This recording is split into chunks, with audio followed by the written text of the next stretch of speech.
All right. It says we're live. Here we are again. It's Wednesday. Yeah. Give it a few seconds to buzz. It has a hard time starting. It does have a hard time. See that damn red line? There we go. There it is. Okay. Let's see what's going on here. I wanted to do a couple shout outs before because I forgot to do one yesterday. We got a new heavy hitter patron named Terry. So I wanted to say thank you very much to Terry. Also sent me a very nice message that she watches it with her daughter. So that's really cool. Also, if you look behind us, ladies and gentlemen. Yep. Our friend Sophie, she gave me a birthday present. It was it's a Frank Frazetta on canvas. Isn't that kick ass? Yeah, so it's just called The Barbarian. We know that shit's fucking Conan. But he probably couldn't say Conan for licensing reasons. But Frank did a lot of the cover art for Conan novels. Yeah. So, you know. Robert E. Howard or whatever that guy was. Yeah. He did them later when they were re-releasing them. So, I don't know. I'm a big fan of Frazetta. And the women that he draws.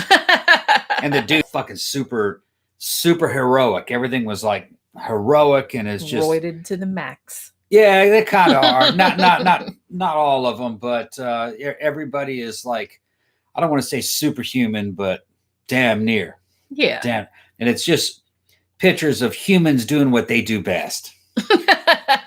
Fucking shit up, fighting for shit, protecting stuff, taking stuff, trying to keep stuff from being taken away. It's just, that's the kind of themes I like, man. But yeah, we just decided, I mean, we kind of were like, well, where are we going to put it? Where are we going to put it? And then we're like, well, you just put it right there on the show. So it's always in the background. It looks kind of nicer than what we had back there before. Yeah, got a light on it and everything. I know, it's awesome. We'll talk about that again when we have when we do the main show. Because like I said, I know not everybody watches like these shorter like matinee ones. We just like to do these and everybody caught up with whatever that we're doing. So, all right. So we go to watch. Deborah's there. What's up, Deborah? Hey, Clay. Hey, Mango Badger. Yeah, Mango Badger's in. So as I said, we were like, well, okay, we were going to watch a new movie last night. Now I did want to see The Vast of Night, but we don't have Amazon Prime and it wasn't like for rent on YouTube or on Xbox or anything. So I kind of flipped through and I couldn't really find anything that looked horribly, interesting. So I gave the reins over to Tom. Oh shit. And we are never doing that again. She gave this shit over to me. Well, see, that's I like to let you pick the movies because then if you hate it, then you can't like piss and moan because you're the one that picked it out. Well, okay. So I look in the horror section. Look at the horror section on Xbox. Yeah, there wasn't a whole bunch of shit in there that we hadn't seen already. And on the bottom of it was like about 3 or 4 at the bottom of the list. That's a bad sign usually. But at the bottom of the list for the new ones was like 3 clown movies. And we looked at one of at the trailer for this one, and the trailer looked pretty good. I was like, that'd be I think all right. The first trailer we watched was for one. It wasn't a clown movie, but didn't we watch the trailer for Antichrist Rising or something like that? That one and it really looked like bad. It got made on someone's phone, like with their high school drama group or something. And I'm like, I don't know if I really want to say that. It might not have been that one, but I just remember that title. Yeah, it was looking pretty bad. So then, like we scroll through, and there is like another killer clown movie, and I think like killer clown movies are almost getting up there with like Ouija and Shark movies, where it's just like there's so many that everybody's like, I've probably made a killer clown movie and not even aware of it because there's so many. Yeah. So, thank you very much, Mango, for the clowns. Thanks, Mango. Thank you, man. Okay. Yeah, so we see one and it's at the very bottom. Like, I don't know when they rank the movies. I don't know if it's ranked by the date it came out or how popular it is, like how many people have rented it. But this one was the very, very last one in the horror movie section. Yeah. And this one was called Clown Fear. Clown Fear, yeah. And the trailer actually looked like fun. It looked like a good time. Looked like it was going to be like a throwback kind of 80s type of movie. But then it started. And But then we watched it. This movie was a fucking abomination, man. It was bad. Really bad. I mean, usually a bad movie can kind of keep my attention. This one couldn't even really keep my attention. Yeah, I think I dozed off at some point. What they did was they used every bit of footage that they fucking shot. Clearly. All right. The movie was probably nearly 2 hours long. It was an hour and 49 minutes, which is, I mean, that's generally too Right. long for any horror movie. There are exceptions, obviously. But for a horror movie like this, that's way too long. It had a huge cast. Lots and lots of fucking just unneeded scenes and unnecessary dialogue. The fucking characters weren't very interesting. The bad guys were a bunch of fucking insane clowns. They were like kind of like something out of a Rob Zombie flick. They were supposed to be like that. Weren't they supposed to be like a different species? I don't know. I couldn't really make anything out of this movie. It was just very low quality. The only thing that this movie had going for it is it had girls in it. I was gonna say tits. Yeah. Now they were older than fucking normally what you would expect. You know what I mean? They were mostly in their 40s, if you ask me. These weren't they when you say they were in their 40s? Well, maybe 30s. I don't know if I'd go 40s. Okay. So usually for a throwback kind of flick, usually late teens, early 20s. Yeah, you get a bunch of 19-year-olds. Yeah, but they're probably their 30s or 40s. And I'm gonna say they were okay looking. The only one that stood out was the little blonde with the square head. She kind of reminded me of them. She kind of stole the movie. Actually, she was really the only thing in the movie that was worth. She was the only one that was like a really good actress. Yeah. Like it for certain terms. So she was the only one that I believed like as an actual person, like as an actual. She kept reminding me of Siobhan Fahey. She does look. Yeah, she did look a little bit like that. Actually, now that you mention it. Yeah, that's one of the girls from Bananarama. Yeah, she was in Shakespeare's sister. Yeah. She looked like that, and she takes her clothes off too. Not really anything special though. Just okay. Yeah, it's like half the movie is like girls running around topless or just running around in like their underwear, like bras and panties. Yeah, and we're not talking about 80s fucking silicone sister bombshells or anything either. They're just like regular good looking girls. Right. But not a draw really for a movie. You're not talking about Lana Quigley fucking in the height of her fucking beauty. You're not talking about fucking, Elvira or anything, with the cleavage. It's just regular good looking girls. But it's not enough to support this story. And they're trying to be funny and trying to be fun, but the movie's actually just tedious as shit. This is the first time I think we've given a movie a really, really bad review, I think, isn't it? Probably, yeah. Yeah. Well, because I mean, bad. I'm all for like bad movies and low budget movies and stuff like that. If they're done like I even kind of like found some chuckles in Ouija Shark. Yeah. Even though I think that, they could have like stepped that up a little bit too. But this one, I don't know. It's like one, I guess the killer clown idea is kind of played. I'm not like a big killer clown movie person. Although I will mention, now that we're talking about killer clown movies, there was one that came out, 2013, I want to say, 2014, and it was just called Clown. And it wasn't so much about a killer clown, but it was about a guy that put on a clown suit that was actually the skin of a demon called a cloyne, and it turns you into a clown. And then he started eating children. Yeah. Now that was a good one. Was very, very entertaining also and very gory. Also that other one, that weird ass fucking clown that was killing people. What was it called? Which one? Terrifier? Terrifier was great. That was a good one too. Terrifier with Art the Clown. Yeah. Yeah, okay, got to answer some questions. Yes, that is a Frazetta. We mentioned it at the beginning of the show. Our friend Sophie gave that to me for my birthday. Yeah. And it's a canvas on a wooden frame. I know, it's so cool. It's Frazetta. It looks really cool there. It looks very, very nice. If I get up close, it's not a poster. So I'll probably gonna get it framed. And it's called The Barbarian, of course. And it's a portrait of Tom. It's Tom's essence, and then that's Jenny at my feet down there on a fucking mountain of skulls. These are our essences my in essence. Painting form. Yeah, I love it. But, I should add about this movie, Clown Fear. Well, because the thing about it was that I was scrolling through and I was like, I wasn't like super jazzed about watching this because, like I said, I'm not a big killer clown movie person, but the title of it was like so dumb that it almost turned around and became funny to me again. Like I was like, Clown Fear. I was like, what was clown ennui taken? Clown hatred? Clown, you know what I mean? So I was trying to think of like all these other ones. I was like, Clown Fear is like, that's so stupid. It's almost awesome. So now Sandra says when Tom says that the girls were nothing special, he means they were too thin. Well, their boobs were too small. Yeah, yeah. Is generally what it means. Yeah. Not enough shape. Not enough shape. Somebody says that the movie could not support Elvira's cleavage.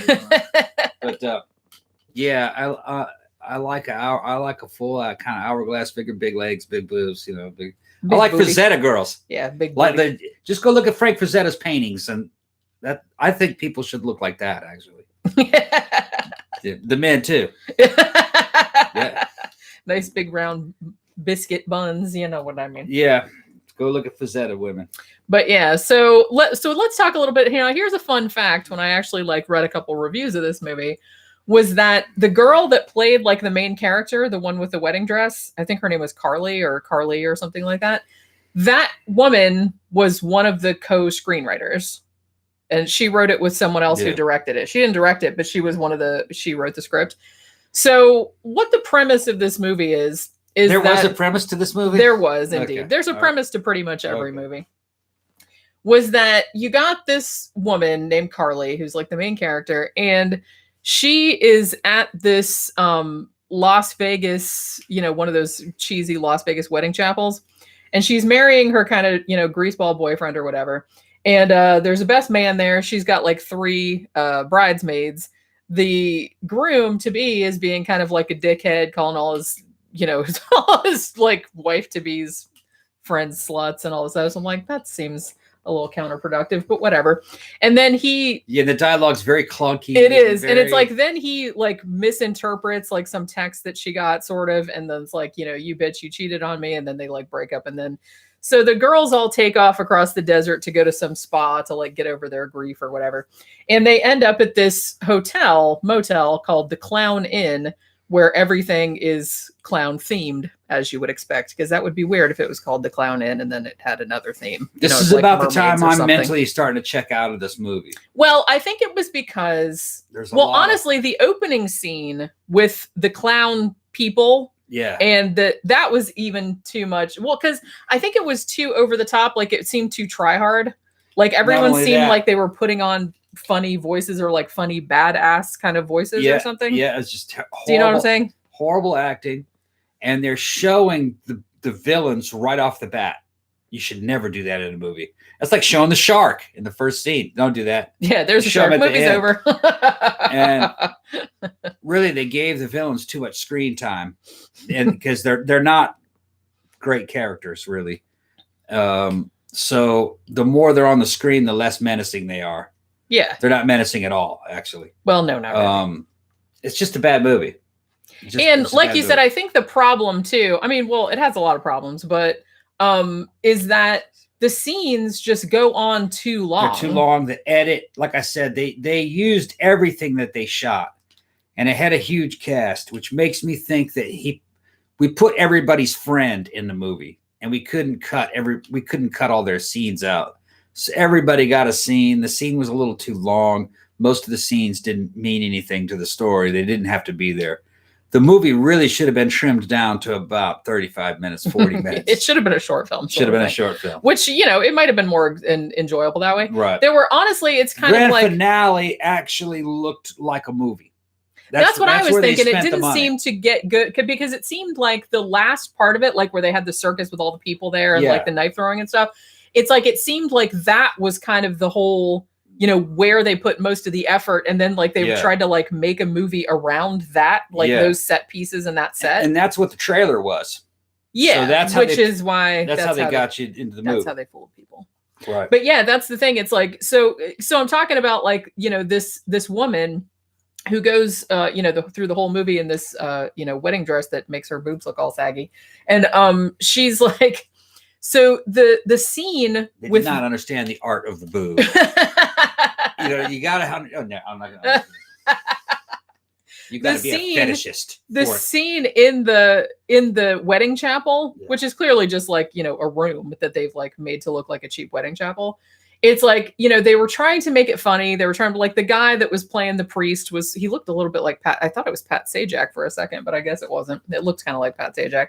He had a couple of sort of chuckle-worthy lines, but that scene just seemed to go on forever. We were just sitting there going, oh my God, like when are the clowns going to start killing people? It's like, hurry up.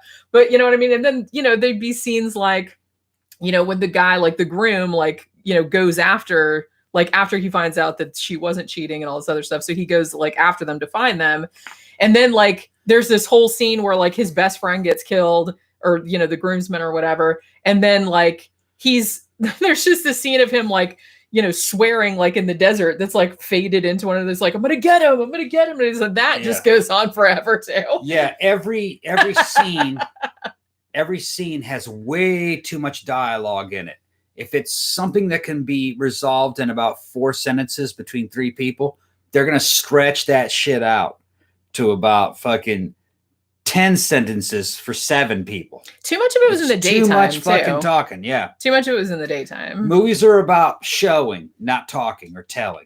Show, don't tell. And it's bogging. That really bogged the movie down. It really did seem very long. And I mean, you don't need that. And I'm just saying, 1 hour and 49 minutes, that is really long for like a B horror movie in general. Like I said, maybe a prestige horror movie or one that has like a more complicated story can get away with being long. Yeah. But a movie like this cannot get away with being that long. There's the one scene in the very beginning where all 3 of the women are packed inside this car, and they look artificially very close to one another inside this car. Yeah, they're like, and everybody get in the shot. What kind of car is this?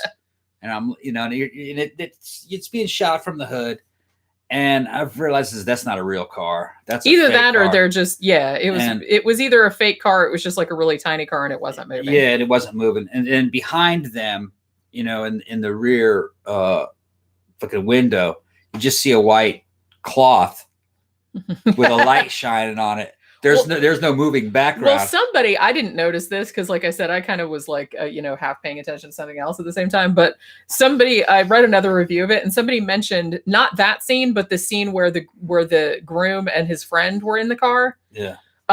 They said that the guy like threw an empty beer can out the window. You could hear it hit the street as though the car wasn't moving, right? Yeah. You know what I mean? So it's like, so that was kind of bad. I didn't notice that, but like one of the reviews like pointed that out. Which, like I said, I hate to like shit on people for making like low budget movies, because a lot of low budget movies that I've seen, I've really liked them.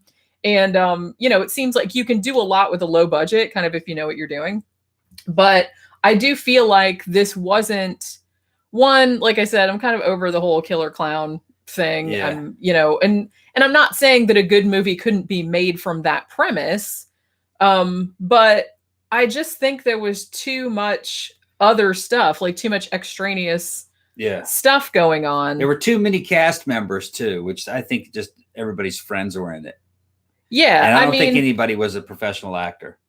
Yeah, I mean, a couple of them that I looked up had been in like other low budget movies, like from these similar, so it's not like they're completely. I think the problem with the movie is that there's just no artistic vision to this movie. That's really what it was. Yeah. You could probably save this movie and edit, but you'd have to have kind of an artistic vision. You'd have to be willing to get rid of a lot of scenes. Yeah. And a lot of people. And what you'd end up with was maybe about 40 minutes, I think. Probably, yeah. Well, like I said, I think I dozed off at some point, so I don't even know what happened to that. Now, I will say... certain scenes, though, they're just the way they're shot look very television. Yeah. Some of those cemetery scenes where they're trying to run from the fucking bad guys, just didn't come off like cinema. Yeah, I get what you're saying. Like, it didn't really have it. Yeah, it didn't really have. And like I said, that can work to your advantage if you're doing it on purpose, or if you could, because I keep bringing up like Velocipaster, which had like a really low budget. But that was great. But they knew what they were doing and they were using that to their advantage. Whereas this one just seemed like they were trying to make like another killer clown movie. Velocipaster actually had elements of shot composition in it. It did, yeah. You know what I mean? This didn't. It was not shot artistically. Yeah. Even though Velocipaster had some shitty shots, it was still artistic because it was self-aware. Yeah, because it knew what it was. Like they're playing, whenever they're playing some kind of sport and somebody gets eaten by the fucking dinosaur, and the camera's obviously being held by hand, and it zooms in just for a second and then away, and it just looks so. It was just, but you busted up laughing. Yeah, just with that one camera pan, and it was just the way it was done. Because in a lot of ways, you have to. And I kind of learned this when I was a kid in my art class, when we were talking about, kind of non-representational art. And how, you see something like, for example, like a Willem de Kooning or a Jackson Pollock or something like that. It's like, oh, well, I can do that. But the thing about it is that you kind of have to know like all the alternative or all the artistic rules before you can go about breaking them. Right. And the same thing happens with film. It's like there's a difference between a film that looks amateurish on purpose, that's made by people that know about film and are doing that as an artistic choice, and that's done by people that don't know any better. Yeah. And also, like in the edit, there has to be a certain ebb and a flow and a rhythm to things. And that's not here in this movie. It's just there, you know what I mean? There is no rhythm driving this movie along. Yeah. There's no tempo to it. And there wasn't a lot of gore that I remember. No. Some of the conversations between like some of the women and stuff were kind of funny, but not in the way that, oh, thank you, Matt. Thanks. But not in the way that it was like a comedy. And I think it was supposed to be a comedy because it says on the poster, like you'll die laughing or something like that. But it's like, it wasn't even really all that funny. You know what I mean? Yeah. It wasn't like cringy, but it was just kind of like, oh. Huh. Yeah, I was going to say something about the humor. The humor was very forced, and it didn't come across as spontaneous. So there wasn't any spontaneity in the humor. The humor itself was kind of.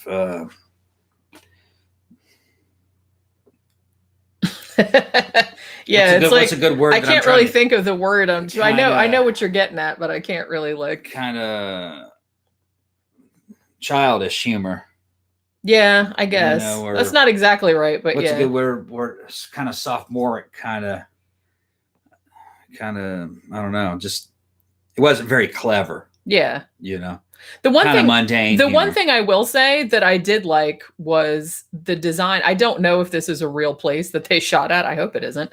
But the Clown Inn, like the insides of the rooms where they filmed it, like this clown themed motel, that actually looked pretty cool. Like with the beds and like the checkerboard walls and floor, and how the bathtub had like this clown, kind of spigot coming out, and there was even the phone was shaped like a clown and everything like that. So somebody like, if the production design team or like the set design team actually made that, then good on you, because that looked actually pretty cool. Yeah. And it looks, and they really like went the extra mile, like to find all the clown themed little tchotchkes that they could find and like stick in there. And like I said, this might be a real place, but I don't know if it is or not. I want to, like I said, you don't like to shit on fucking people's movies and stuff. You know what I mean? I think there's potential for this director. It just, I think the movie could have really been improved a lot by a better edit. Yeah, for being shorter. Right. I think the edit was the problem. A lot of it. I think a really slick edit on this thing would have really picked up the tempo, picked up the pace of the movie, and it would have been more enjoyable to watch. Yeah, and I think it comes across as a movie made by a bunch of friends so they could watch it. Yeah. Yeah, it does kind of. Which, like I said, there's nothing wrong with that. But yeah, but for a person who's doesn't know them, you know what I mean? Who wasn't in the movie, it doesn't. Probably fun if you were in the movie. Yeah, hey, look at me go. Yeah. Person who isn't in the movie, it's just kind of tedious. I got a feeling that some of the reviews, like it had a lot of positive reviews. I think those people were in the movie. I think that happens a lot of the times, especially with these smaller, like, or people are like, make a burner account or like have your mom go on there. And, like, everybody rate the movie real good, review it and stuff. And like we said, I'd say it doesn't bring me any joy to do that. It's just that I feel like, and I think we brought this up on, the Ouija Shark review and probably the Velocipaster one as well. It's like, if you're making a low budget movie, just ramp up the ridiculousness to the, because the premise of this just wasn't ridiculous enough. Right. I would look at Velocipaster. That's a good one. Just the craziest fucking shit you can think of. Just make it like just the ridiculous, most stupid, over the top, just go way over the top with it. Look a little bit at some old Carpenter flicks. He did a lot with a very little. and see what you can do that way. It's just edit has a lot to do with it. The pace of the movie. I think that was really kind of the main problem with this, was that it was just too long. And like a lot of the scenes just went on too long and were not necessary. They weren't necessary to the story. So like I said, some of the acting was fine, like particularly that one girl that was in it that played one of the bridesmaids. I think she was like the maid of honor or whatever. I can't remember what her character's name was, but she was like, I mean, she was noticeably like a much better actor than pretty much everyone else in it. I think I would have just trimmed the movie way down to a simple survival horror flick with a group of females. Not really had a real complicated story. Then just had a bunch of cool gags and some humor in it. Yeah, and I think it would have been more effective. There's just too much goddamn movie in here. Yeah, it's like I said, that's just trying at anyone's patience, like to make it that long. I mean, shit, like I think Velocipaster was only like an hour and 5 minutes or an hour and 10 minutes. So like, it didn't wear its welcome out. Right. It's like it was already over. Like I wanted more of it. It's better to like have people wanting like it to be longer than like sitting there wishing that it would be shorter. I don't know. It's like, I'm kind of like, I'm not a movie maker. So, I am a writer, but I don't know a huge amount about filmmaking, but I always feel like if I was going to make a horror movie and I had, however many $1,000 that I've raised on Kickstarter or whatever. Well, what I would do for one thing, I would not go, I wouldn't make a killer clown movie. I wouldn't make a killer shark movie. I wouldn't make a Ouija board movie. I wouldn't make a cabin in the woods type movie. I wouldn't make anything like that because that's been done a million times. Yeah. It's like, I would rather come up with at least something that was sort of original or an original take on something else. Or like I said, I would just make it as like, think of the weirdest, like most ridiculous thing I could think of, because then you get attention. I mean, Velocipaster got attention because it was just a crazy concept that nobody had done before. It was a dinosaur kung fu movie. And what else? There was a hooker in it. There was a hooker in it. Yeah. Yeah. There was ninjas, hookers. Yeah. And a priest that turned into a dinosaur. Yeah. It kind of reminded me of like, wasn't that video game called Buff Dudes? God, was there? I think it's called Buff Dudes. There's some shit like that. Of course there was. I don't remember. But that's the thing. It's like, some kind of an 80s fighting video game. Buff Dudes. Taken to the fucking screen. It had dinosaurs in it. And hookers. It's fucking ridiculous. Because I feel like if you're making a low budget movie, there's so much competition, especially nowadays, like now that, movie making, equipment is like so cheap. And you can make a movie with your fucking iPhone, for Christ's sake, that looks, almost as good as like other independent movies.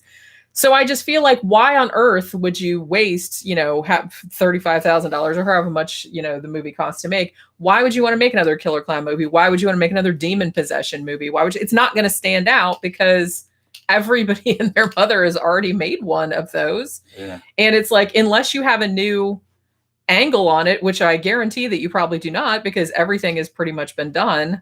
Be like trying to make another zombie movie. I mean, you're probably going to exactly. That's like, you're probably just not going to succeed because it's just going to like get lost in the morass of like the zillions zombie movies, zillions of other ones, some of which might be perfectly fine and perfectly watchable.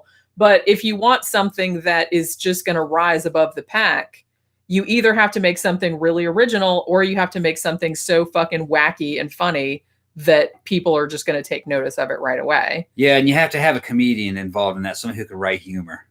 That too. Yeah. I feel like if you're trying to make a horror comedy, don't just rely. It's like, well, I think I'm funny. Yeah, no, it doesn't work that way. Because people, it's like that. I think I'm funny. I'm like, I can guarantee you're probably the only one that thinks you're funny.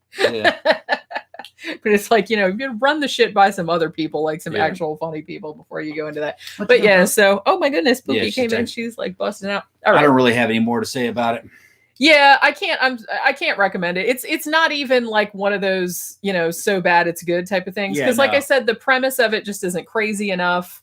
It ends up just being kind of tedious and boring. Yeah, it was just kind of long, and it's just, I was kind of spacing out. Then I think I fell asleep at some point. A lot happens in it. Most of it doesn't have to happen, and you're not really seeing much. Yeah, that's kind of all it is. But yeah. Poor Tommy's so bummed out about it. I'm not gonna let you pick movies ever again. Oh, stop! I picked some good ones. I'm just kidding. That one was. Well, the trailer was good.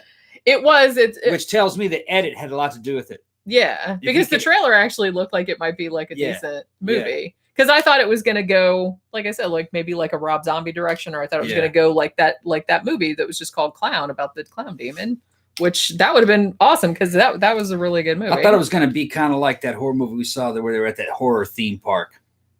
Hellfest, like Hellfest, yeah. Yeah, I thought it was gonna be something kind of like that. That was actually that was more decent than it had any right to be. That was a decent little movie. Yeah, yeah, it was. Yeah. All right, so yeah, Sandra said they made a movie about a killer rubber tire. Yeah, it's called Rubber. That one, I haven't seen that, but I watched like for some reason I was like scrolling through like YouTube, and somebody had done like kind of a long like breakdown of the movie, because apparently it's kind of like a meta, like a weird existentialist like horror movie, which I didn't expect. And I'm like, well, now I kind of want to see it. It's kind of like, but this one kind of bummed me out the same way that Deathbed, the Bed That Eats, bummed me out. Because I'm like, with a title like that, I was expecting it to be much weirder and much funnier and much wackier. Mundane. And it just wasn't. It just wasn't. It's like, it was just really boring mostly. And it's just like, with a premise like that, you really got to fucking Pookie's getting into the shirts. Lean into the shit. Yeah, we got the shipment of the blank shirts yesterday, and Pookie is just... She loves them. She just cannot get enough of that box, and she's just like trying to figure out what's in there. She's trying to open it with her face. Pookie busting. All right, so that's it for today, I guess. We will probably do another live stream probably on Saturday. And maybe another one on Sunday. Like I said, I want to, after I finish watching Dark all the way through, like the end of season 3, I want to talk about that as well. But I just got to the end of season 1, so I'll use the rest of the week to watch season 2 and 3, and then we'll have a discussion about that. So we will see you guys on Saturday. Thanks for dropping by, and thanks everybody for donating that donated, and we'll see you later. Bye.